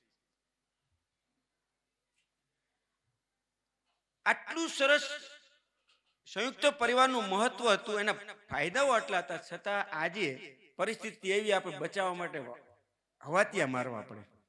શું કામ એ તૂટ્યું? જે આટલી આપણે આ કેમ કે આ હોનું હતું તોય આપણે હવે ઈ નહીં અમારે કથિર જ લેવું છે, આવું માનસ કેમ થયું? તો એમાં પણ ઘણા અમુક પરિસ્થિતિ, અમુક સમસ્યાઓ કેવી છે પરિસ્થિતિજન્ય હોય, પ્રાકૃતિક હોય, અમુક માનવ સર્જિત હોય. તો પરિવાર તૂટવાના મુખ્ય કારણો ઔદ્યોગિક ક્રાંતિ. ઔદ્યોગિક ક્રાંતિને કારણે અનેક સુખ સુવિધાઓ હોય હતી. રોડ થયા, હોસ્પિટલો સરસ થઈ, આવાગમના સાધનો સારા થયા, સંદેશા વ્યવહારનું સારું થયું, ટીવી, રાચરચીલું ફર્નિચર, બધી સગવડતાઓ ભૌતિક વધી. સાથે સાથે અનેક સમસ્યાઓ પણ આવી. તમારે આજે સંયુક્ત પરિવારમાં રહેવું હોય તોય તમે ન રહી શકો. શું કામે? ઔદ્યોગિક ક્રાંતિને કારણે નોકરીની અનેક તક ઊભી થઈ. એ નોકરી કે આપણા ગામમાં ન હોય. સોફ્ટવેર એન્જિનિયર તમે બનાવ્યો હોય ને તમે એમ કહો કે મારા માંડવીમાં જ મારા દીકરાને રાખવાનું, ત્યાં નોકરી મળે? એને હૈદરાબાદ જ જવું પડે, કાં પૂના જવું પડે, કાં બેંગ્લોર જવું પડે. તમે એટલે આ નોકરીની તકો છે એને કારણે ફરજિયાત એને ઘર છોડવું પડે. પછી વેપાર કરવો હોય, તમે એમ કહ્યું મારે લોખંડનો કાસ્ટિંગનો વેપાર કરો, હું અહીં માંડવીમાં કરું ચાય, એ તમારે રાજકોટ જવું પડે. સિરામિકનું તમારે ટાઇલ્સનું કારખાનું કરવું હોય તમારે મોરબી જવું પડે. ફરજિયાત તમારે. એટલે ઔદ્યોગિકરણને કારણે જે વ્યવસાયી તકો અને એનું વિકેન્દ્રીકરણ થવાને કારણે પરિવાર તૂટ્યા. અને એના કરતા હાલો એ તો ઠીક, પણ એને આપણું મૌલિક ચિંતન બદલી નાખ્યું. પહેલા આપણું ચિંતન હતું એ જીવન મૂલ્ય, જીવન કેમ જીવવું, એ મૂલ્યનિષ્ઠ જીવન ચિંતન હતું. એને બદલે અર્થલક્ષી જીવન ચિંતન થઈ ગયું. અર્થલક્ષી જીવન થઈ ગયું એટલે આપણા સ્વાર્થ, મારું શું એ જ આપણે વિચારીએ આખો દિન રાત. એટલે કલેશ ઉભો થાય. શાંતિ પર્વમાં ભગવાન શ્રી કૃષ્ણ યુધિષ્ઠિર કે મારે રાજધર્મ શીખવું, શું કરતો કે તમારે ભીષ્મ પાસે જવું પડે તમારે શીખવા માટે. તો દ્રૌપદી બધા ભીષ્મ જ્યાં બાણસિંહ હતા મેદાનમાં અહીંયા જાય છે, બધા પ્રશ્નો થાય. પછી દ્રૌપદી એક પ્રશ્ન પૂછ્યો કે તમે આટલા સમર્થ યોદ્ધા, તમને કોઈ આ પૂરા ભારત વર્ષમાં જીતી ન શકે, હિંમત ન કરે, તોય તમે મારા જ હિરણર થતા હતા, છતાં તમે બોયલા કેમ નહીં કઈ? આટલું બધું તમે ધર્મનું આટલું બધું જાણો છો બધું, તો તમારું આચરણ ક્યાં ગયું ત્યારે? તો એને એક સરસ વાત કરી, પુરુષો દાસો અર્થસ્ય, પુરુષ છે અર્થનો દાસ છે. અર્થલક્ષી જ વિચારસરણીને કારણે એને ગુલામી જેવી અવસ્થામાં રહેવું પડ્યું. આપણે પણ જો અર્થલક્ષી જ વિચારશું તો પરિવારમાં અનર્થ સર્જાશે. એટલે ક્યારેક છે હિસાબ કિતાબ બધી જગ્યાએ કરવાનું ન હોય, આપણા હોય ત્યારે આપણે એ બધું મર્યાદાઓમાં પણ રહેવું જોઈએ. આખો સામાજિક ઢાંચો છે ઔદ્યોગિક ક્રાંતિએ બગાડી નાખ્યો. શિક્ષણ એ બીજો ભાગ. બીજો, શિક્ષણમાં જીવન મૂલ્યનો વિષય જ નથી. હવે અમે જયારે હતા ત્યારે નાના ત્યારે મહાભારત પણ ભણાવવામાં આવતું, રામાયણ પણ ભણાવતું 5મા 6ઠા ધોરણમાં. શ્રવણના પાઠો હતા, એ બધું જ કાઢી નાખ્યું. બધું કાઢી નાખ્યું. એમાં પરિવાર લક્ષી કે જીવન મૂલ્ય લક્ષી કોઈ શિક્ષણ નથી. એટલે હવે આ ન હોય તો એ ભણીને ગણીને હોશિયાર થાય પણ ભ્રષ્ટ જ થાય. કારણ કે એને ધર્મ શું, સમાજ શું, બીજા પ્રત્યેની મારી ફરજો શું એનું કોઈ જ્ઞાન ન હોય. એટલે એ સારો એન્જિનિયર થયો હોય તો ખોટા રોડ કરે, ડોક્ટર થયો તો ખોટા ઓપરેશન કરી રાખે. એને બસ પૈસો જ કમાવો એ જ મગજમાં ભરાઈ ગયું હોય. એટલે એની પાસે કોઈ હારી પૈસો તો દાઉદ કમાય છે ને. આપણે કોઈ દી એમ કે આપણો છોકરો દાઉદ જેવો થાય, આપણે થવા નથી દેવો, પણ આપણે એના માટેની કોઈ પ્રક્રિયા કરતા નથી.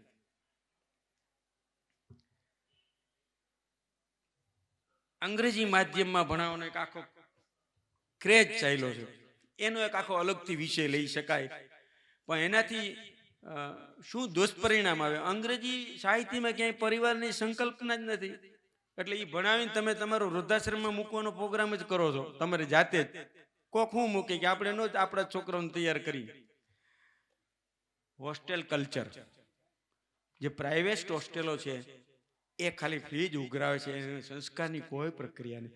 મારા બનેવી છે એ થોડુંક સંપન્ન પરિવાર, એટલે એને એનો દીકરો 9મું ભણતો હતો. એટલે એને કીધું કે હું વડોદરા મોકલું. મેં એને કીધું વડોદરા શું કામ હે? તો કે બધા મિત્રો જાય છે. મેં કીધું અહીં જેતપુરમાં શિક્ષણ સારું નથી? તો કે છે ને. મેં કીધું તો શું કામ હે? કે ભાઈ દીકરો જો સારી સુવિધા હોય તો આપણા ભેરો જ 12 ધોરણ સુધી રહેવો જોઈએ. હું તો એવું માનું. મા બાપ ભેરો રહેશે તો જ એનામાં મા બાપ પ્રત્યેની લાગણી જન્મે. શું કામ લાગણી જન્મે? કે મા બાપ એને હાજા માંદે એની જે સેવા કરે, એની ઈચ્છાઓ પૂરી કરે તો લાગણી જન્મે ને. હોસ્ટેલમાં મૂક્યો હોય તો તમારે મૂલ્ય એટલું જ એટીએમ, કે બાપા એટલે શું? તો કે આપને પૈસા આપે. એના સિવાયનું કોઈ લાગણી. પણ જે માએ માંદો પડ્યો એને માથું દાબી દીધું, એના માટે શીરો બનાવી દીધો, એનું બધી સેવા કરી હોય, એ માને એ કેવી રીતે વૃદ્ધાશ્રમમાં મૂકવા તૈયાર થાય? એટલે મેં એને કીધું ભાઈ તમે કે આ બધા જાય છે જવા દઈએ. એટલે મેં કીધું કાંઈ આ નક્કી કરી દીધું એટલે આપણું કાંઈ માનશે નહીં. એટલે મેં કાંઈ વાંધો જવા દો. પણ એ થોડાક ચતુર, અઠવાડિયા પછી એને એમ થયું કે આને જવાબ મને હરખો આપ્યો. પાછું કે તમને જે ઠીક લાગીને મને સાચો કયો કે જવાબ. મેં એ કીધું તો હવે તમે નોંધી લેજો, તમારા છોકરાને તમે જેટલો આવી હોસ્ટેલમાં મૂકશો એટલો ઈ તમને વહેલો વૃદ્ધાશ્રમમાં મૂકી આવશે. એને છટીક લાગી ગયું. ઈ કે ભાઈ તો આપણે કેન્સલ. મેં કીધું 25,000 ભરી દીધા કે ગોયરા કે આપણે અહીં ભણાવો કરો, બીજે નથી મોકલો. તો આપણે જે હોસ્ટેલમાં આપણે મોકલી છે ત્યાં સંસ્કારની કોઈ પ્રક્રિયા છે? આપણે શું કામ આવી સંસ્થાઓમાં નથી મોકલતા આપણા દીકરાને? જ્યાં સંતોષી મા બાપની જ ગરજ સારે છે, મા બાપ કરતા વિશેષ. કારણ કે એનું આ કાર્ય જ છે, સમાજને સુસંસ્કૃત કરવો, એ કાર્ય લઈને બેઠા છે. એના ભરોસે આપણે મુકાય ને આપણા સંતાનને. મેં તમને ન કીધું શું ફરક હોય કોન્વેન્ટમાં ભણેલો અને ગુરુકુળમાં ભણેલો? એના વ્યવહારમાં આખો તફાવત આવી જાય. તો આવી રીતે આ શિક્ષણે પણ આપણી આ સમસ્યાઓ છે પેલી વકરાવી છે. જીવનમાંથી ભક્તિ વહી ગઈ. ભક્તિ વહી જાય ને એટલે દુઃખ આવે. પરમ પૂજની સરસંઘ ચાલક આરએસએસને કીધું હતું એક કાર્યક્રમમાં, બધી જ સમસ્યાનો મૂળ માણસ ધર્મથી દૂર થયો ને એટલે થઈ છે. ધર્મ છે એ અનુશાસન છે. તમારે શું કરવું શું ન કરવું એ ધર્મ તમને કહે છે. એટલે તમારા બાળકોને આપણા ઘરમાં એ ભક્તિનું વાતાવરણ આખું ઊભું કરવું પડે. આપણે શું કરીએ છીએ? કોકને કોન્ટ્રાક્ટ દઈ દઈએ છીએ આપણે, અમે તો અમારી રીતે જીવશું, તમે અમારા છોકરાને સારો કરો. એવું ન થાય. ઘરનું વાતાવરણ છે ભક્તિમાં હોવું જોઈએ. ઘરમાંથી ભક્તિ જશે, ધર્મ જશે એટલે દુઃખ આવશે.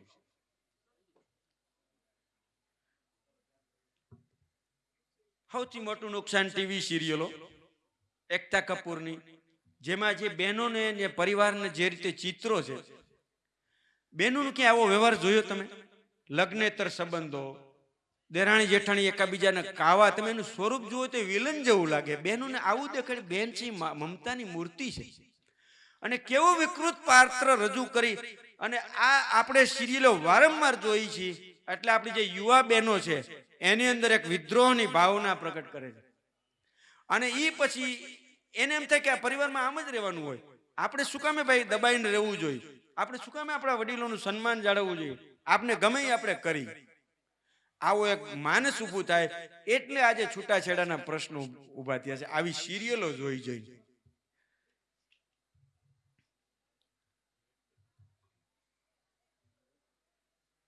અત્યારે મા બાપ છે એ દીકરીના ઘરમાં, એમાં માં છે એનું એટલું બધું પેલું ચંચુપાત થઈ ગયું, એને કારણે છૂટાછેડા થાય છે.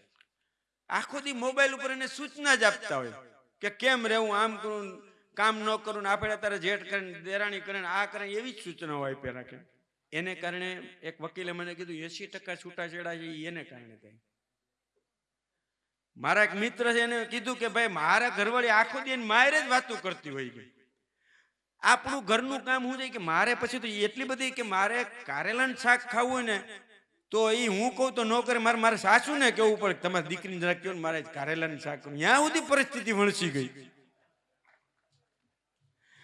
એટલે આપણે એને આપણી દીકરીને અનુકૂલનતા શીખવાડવી જોઈએ. જે પરિવારમાં જે વ્યવસ્થાઓ છે એમાં રહેતા શીખવાડવું જોઈએ. ઈ સંસ્કાર છે ઈ વિભક્ત કુટુંબમાં ન આવે. ઈ તો દીકરી આમાં તૈયાર થઈ હોય તો જ એમાં એ બધી વસ્તુઓ આવે. અને આપણે ખરેખર આપણે હગાઈ ક્યાં કરવી જોઈએ ખબર? આપણે બધું શું જોઈએ કે આની પાસે કેટલી ગાડીઓ છે ને કેટલા કારખાના છે ને ઈ જોઈએ. ખરેખર ઈ ન જોવે. એનામાં છોકરા મૂર્તિયામાં ત્રેવડ કેવી છે. ઈ રેકડી હાંકતો હોય ને પણ ત્રેવડ વાળો હોય ને તો ગમે તેથી ગાડી લેતા ને વાર ન લાગે. આ હું તમને ખાલી ફોગટ વાતું નથી કરતો. મેં આવી જ રીતે મારા છોકરાઓની સગાઈઓ કરી છે. આવવામાં જ દીધી છે. સાયકલ માં સફરજન ની રેકડી હાંકનાર આજે ગાડી બંગલા બધું છે. મારા ભાઈ ના પડે મેં આપણે અહીંયા જ કરવાનું કીધું. એટલે હવે અને બીજી વસ્તુ હગાઈ જ્યાં કરવી ને પરિવાર જોવાનું. આપણે પૂછી લેવાનું કે જેના ઘરમાં આડોશ પાડોશના છોકરા રમવા આવતા હોય મોજ કરતા હોય ધમાચકડી કરતા હોય ત્યાં આપણે લેવાય છોકરી. ત્યાં દેવાય ને ત્યાંથી લેવાય. શું કામે આપણે ખબર છે આપણું ઘરમાં. અને જો છોકરું તમે જોજો માર્ક કરજો. હું એપાર્ટમેન્ટમાં રહેતા ને તો ત્રીજે માળે પેલા માળે રહેતું છોકરું છે. અમે ત્રીજા માળે રહેતા ને વચમાં બધાય ઘર મૂકીને મારા ઘરે જ આવે. શું કામ ભાઈ? એને ઈ મન સમજે. એને મોટું જાણે મન ને નાનું જાણે હૃદય. ઈ છોકરાને કઈ કેવું ન પડે. તમારી ચાલાકી એને ખબર જ પડી જાય કે અહીંયા જવા જેવું જ નથી. અહીં સોફા ઉપર રમશું તરત બહાર કાઢીએ. એટલે જ્યાં છોકરાઓ રમતા હોય એનું પ્રમાણ છે કે આ કુટુંબ છે એ સારું છે. એનામાં સહન શક્તિ છે, વાત્સલ્ય ભાવ છે. આવી નાની નાની વાતો છે એને પ્રમાણ તરીકે ઉપયોગ કરવો જોઈએ.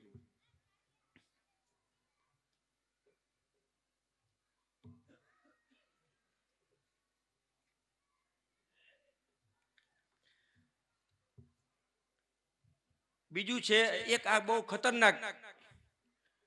હવે આપણે ધારશું ને તોય સંયુક્ત પરિવાર રહેશે કે કેમ? આખી નવી સંકલ્પમાં આપણે આજે શું થયું છે? 2 બાળકો બસ. 2 ની હવે 1 અને 1 ની હવે નિસંતાન રહેવું છે એવા કેટલાય છે. અને લગ્ન નથી કરવા વગર લગ્ન રહેવું છે ઈ એક થયો છે. અને મોટી ઉંમરની છોકરા છોકરીઓ પરિણામનો જે ખતરનાક ટ્રેન્ડ શરૂ થયો છે એ બધી આવનારા સમયમાં ભયંકર સમસ્યાઓ લઈ આવે. તમારે એક જ સંતાન હોય તો કોણ સંત થશે? કોણ મિલિટરીમાં જશે? એક સંતાન વાળી એટલું ખતરનાક છે. આજે આ સમયમાં એટલા બધા રોગો વધી ગયા છે, એટલા બધા અકસ્માતો થાય છે.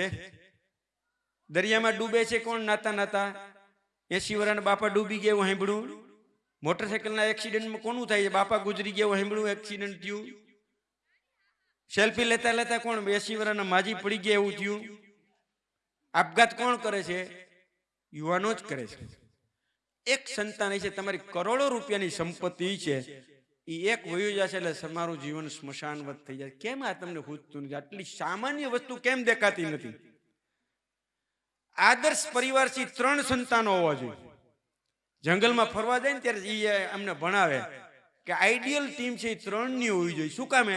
તો કે ભૂલા પડ્યા હોય, એક બગડ્યું હોય, માંદું પડ્યું તો એક એના ભેગું રહીએ. અથવા લઈ આવવાનું હોય તો 2 ઉપાડીને લઈ આવી શકે. કાંઈ અહીંયા ન લઈ આવી ગઈ એક ત્યાં ભેગું રહે ને એક છે પાછું કોકની મદદ માટે બહાર જઈ શકે. તો આપણા પરિવારમાં 3 સંતાનો હશે તો કાકા રહેશે, મામા રહેશે, માસી રહેશે, દેરાણી રહેશે, જેઠ રહેશે. આ બધું રહેશે. નહીતર આ બધું છે શબ્દો જ લુપ્ત થઈ જવાના છે. તો શું કરવાનું છે નક્કી કરી લેજો. અત્યારની આ પેઢી છે એ સંતાનોને ઝંઝટ સમજે છે. બોલો શું કામ ઝંઝટ સમજે છે? કે એને આ એકલા રહીને આ સંતાનોને મોટા કરવા નહીં, માથાનું દુખાવો. એટલે એમ થાય કે આ જોઈ જ નહીં. પરોજણ સમજે. જે આપણી મિલકત છે, સાચી સંપત્તિ આપણા સંતાનો છે, એને પરોજણ સમજે છે અને એનો ઉછેર પછી એ રીતે કરે છે. તો આ બધા યાદ રાખજો. એક સંતાન વાળું કેટલું ખતરનાક છે. મારા એવા કેટલાય પરિચિત લોકો છે જેની પાસે કરોડોની સંપત્તિ છે. અત્યારે ગુજરી ગયા. ઈ 2 જ રહેતા હતા. 80 વર્ષની વયે એના પેલા પત્ની વયા ગયા. પછી જે એની હાલત ખરાબ થઈ છે એ એના બેન ભેરા રહેવા ગયા. હવે એના બેન ભેરા પણ એના બેનના ઘરવાળાને, એના છોકરાઓને, એની વહુને પોહાય તો રાખે ને. બધા એવા હોય. મારી શાખામાં આવતા એક 2 સેનાના ઉચ્ચ અધિકારી એ હવે વૃદ્ધાશ્રમ ગોતે. એને ખાલી દીકરીઓ જ હતી તો એ દીકરીઓ ભેરા અત્યારે રહે. પણ દીકરી જમાઈને ગમે છે કે નહીં? દીકરીના સાસુને ગમે છે કે નહીં? કેટલો ટાઈમ ગમે? એના કારણે ઈ આજે સારામાં સારું વૃદ્ધાશ્રમ ક્યાં મળે છે એનું ટ્રાયલ લઈ એવા વાપી પાસે. આપણે આ કરવાનું છે. એટલે હું તમને કહું છું, આપણું ભવિષ્ય છે એનો આપણે પૂરેપૂરો વિચાર કરી લેવો જોઈએ, નહીતર આ સ્થિતિ આવશે. બીજી હજી ખતરનાક, વિદેશ ગમન. એક છોકરો હોય વિદેશમાં મોકલી દો, બસ કેરિયર બનાવો. એટલે ભાઈ રૂપિયા નથી બધું મહત્વનું, લાગણી. તમે માંદા પડશો, તમારી સોસાયટીમાં કેવડાય છે તમારી ઉંમરના 70 વર્ષના 80 વર્ષના એવા જ એનો છોકરો વિદેશ ગયો છે કે હૈદરાબાદ. માંદા પડ્યા કોણ તમને ચડાવશે? ઈ પોતે લાકડીને ટેકે હાલતો તમને ઉપાડીને રિક્ષા મૂકશે. ઘરમાં ને ઘરમાં મૃત્યુ થયા કેટલાય કિસ્સા બની ગયા. એક દીકરો હમણાં આવ્યો હતું, કરુણતા કેવી, એક દીકરો વિદેશ મોકલેલો, એ દર 15 દિવસે ઓસ્ટ્રેલિયા, બહુ સંપન્ન પરિવાર, એની પાસે અહીંયા પુષ્કળ પૈસા, હું ભાઈ કરવાના. ધીરુભાઈ અંબાણી 25 પૈસા લઈ ગયા. મને કેજો, હું ગોતું છું કોઈ લઈ ગયો હોય ને તો મારે એને પૂછવું આમાં હું રીત છે. શું કામે આપણું જીવન બરબાદ કરી? જરૂરી છે પૈસો, પણ પૈસા મય ન થઈ જાવ. પૈસો જરૂરી જ છે સારી રીતે જીવવા માટે, બધી સુવિધાઓ માટે જરૂરી, પણ એવું ન, એના ભોગે જ જ આપણું જીવન છે એવું ન કરો. ઈ માજીને બે રહેતા હતા, બાપાને માજી પેરાલિસિસમાં, ઈ કઈ બોલી શકે કે એવું નહીં, ઊભા થઈ બાપા એને હાચવતા હતા. એક રાતે બાપાને એટેક આવી ગયો, બાપા મરી ગયા. ખબર કોણ કરે? બાપા મરી ગયા, માજી છે ઈ ભૂયકા મરી ગયા. કોણ આવે અહીંયા? છોકરો 15 દિવસે ફોન કરે, પૂછ્યું કે આ કેમ ઉપાડતા નથી? તો કે એ તો જોયું તો કે તો ગુજરી ગયા. આ હાલત થવાની છે. આપણે આપણી સમસ્યાઓને કેમ ઓળખતા નથી? ભવિષ્યનું લાંબુ વિચારો કે આ હું કરું છું એનું શું પરિણામ આવવાનું છે, એ નહીં વિચારી તો હું તો બહુ વરવું દ્રશ્ય જોઈ રહ્યો કે આ સમસ્યાઓથી ગ્રસ્ત થઈ છે બધાય. કોણ કોનો હાથ ઝાલશે, કોણ કોની સેવા કરશે? બધાય આખી સોસાયટીમાં વૃદ્ધો જ છે.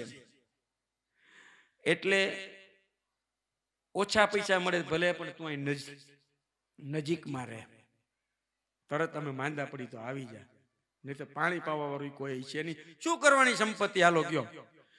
જીવનના અંતિમ ક્ષણોમાં મા બાપની એવી ઈચ્છા હોય છે મૃત્યુના સમયે કે હું આ બધું જોઈ લઉં, મારા સંતાનને જોઈ લઉં, બધાને એટલી બધી ઉત્કટ ઈચ્છા હોય, પણ એ લાચાર હોય છે, કાંઈ હાથમાં હોતું નથી. એ સ્થિતિમાં એને ઉપર જવાનું હોય છે.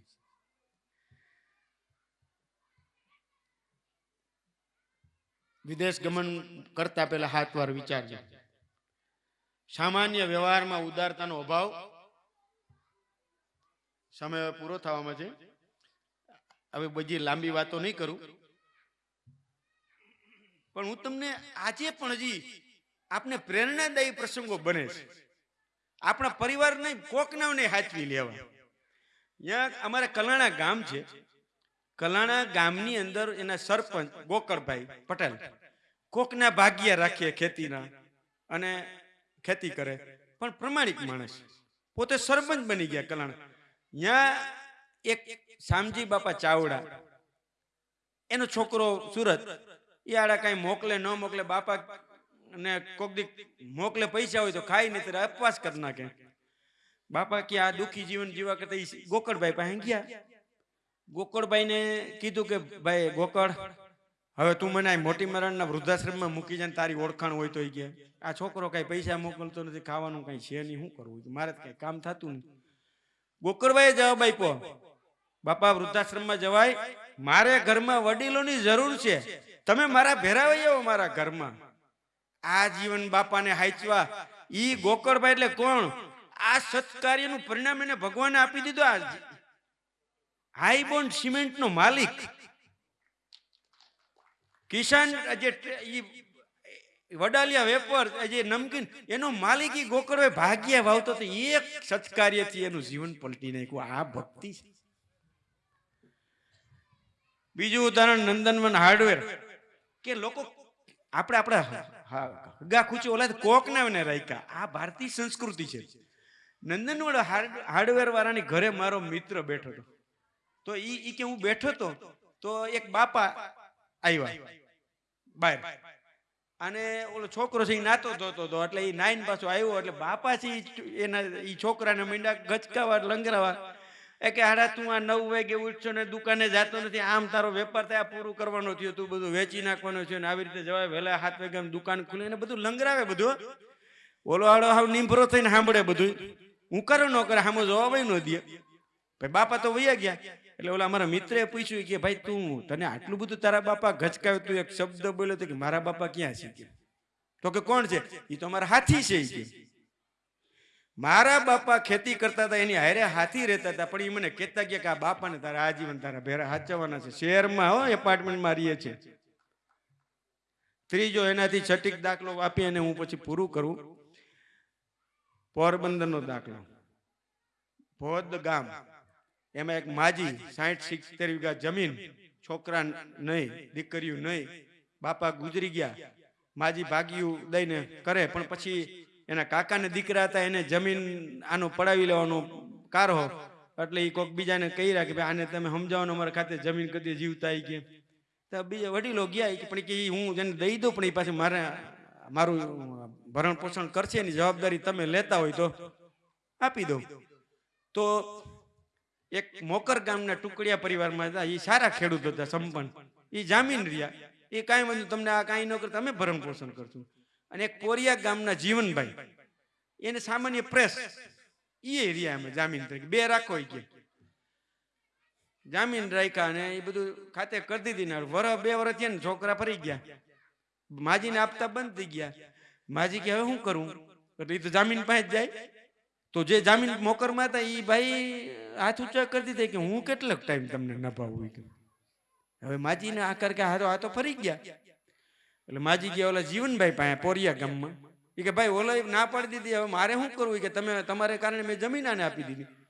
તો કે કાંઈ વાંધો નહીં માજી, કે મેં તો હું બંધાણો છું, એટલે હું તમને આજીવન તમે જીવશો ત્યાં સુધી તમારી આપીશ. હજી એનાથી આગળ બને છે કે થયું એવું કે ઓલા જીવનભાઈ છે એ મરી ગયા, માજી લાંબુ જીવા. હવે શું થાય? હવે ઓલા જેની હારે કરાર કર્યા બે નું પૂરું થઈ ગયું. એટલે માજી હલવાણા, એટલે માજી પાછા કે અહીંયા. તો એનો ભાઈ સીધીભાઈ હતો, દીકરાને વાત કરી, બેટા મારો તારી પાસે હક નથી, પણ આ પરિસ્થિતિ તારા બાપાએ એવું વચન આપ્યું હતું. સીધીભાઈએ કીધું માજી કે મારા બાપાનું વચન મારે પાડવું જોઈએ, તમે જીવશો ત્યાં સુધી આજીવન હું તમારી ભરણ પોષણ ક્યાં. આવા માણસો છે, આવા પરિવાર હજી જીવે છે, એટલે હજી ક્યાંક ને ક્યાંક આ દીવડો જગતો રહે છે સંયુક્ત પરિવારનો, અને ભક્તિ હજી પણ છે. હવે પરિવારોમાં ભક્તિ રહી ગઈ છે. હવે સમાપનમાં તો આપણે આવા લાગણી શૂન્ય કેમ થયા એ પણ એક ચિંતાનો વિષય છે. આવા લાગણી સભર માણસો હતા, અને હવે આવું સ્થિતિ કેમ આવી એ આપણે મનન કરતું રહેવું જોઈએ, સત્સંગ કરતું રહેવું જોઈએ, તો આપણી મનોવૃત્તિ બદલાશે. અને હવે નવા સંકલ્પના પરિવારની એવી આવી ગઈ કે આપણે જે મદદ કરે ને એ આપણો પરિવાર એમ બનાવો. તો કોણ મદદ કરે? શાકભાજી વાળો, ફૂલ વાળો, દૂધ વાળો, ધોબી, આજ આપણને કામ આવે છે. આપણો છોકરો નથી આવતો વિદેશમાં, તો આને પણ આપણે પરિવારના દાયરામાં આપણા વેવાય હોય હાજર, કોઈ મામા હોય, એને પણ એવું પરિવાર બનાવો. લોહીનો સંબંધ નહીં, પણ જે ઉપયોગી થાય છે એને પરિવાર બનાવો. અને એ બધા કેમ ઉપયોગી થાય આપણને, એની સાથે એ પ્રકારના સંબંધો બનાવશો. હવે સમય એ જ આવવાનો, કારણ કે એક જ છોકરો હોય છે, સંયુક્ત પરિવાર ક્યાંથી રહેવાનું જ નથી. એટલે એક નવા પરિવારની સંકલ્પના વિશે પણ વિચારવાનો સમય આવી ગયો છે. અસ્તુ. ભારત માતા કી જય.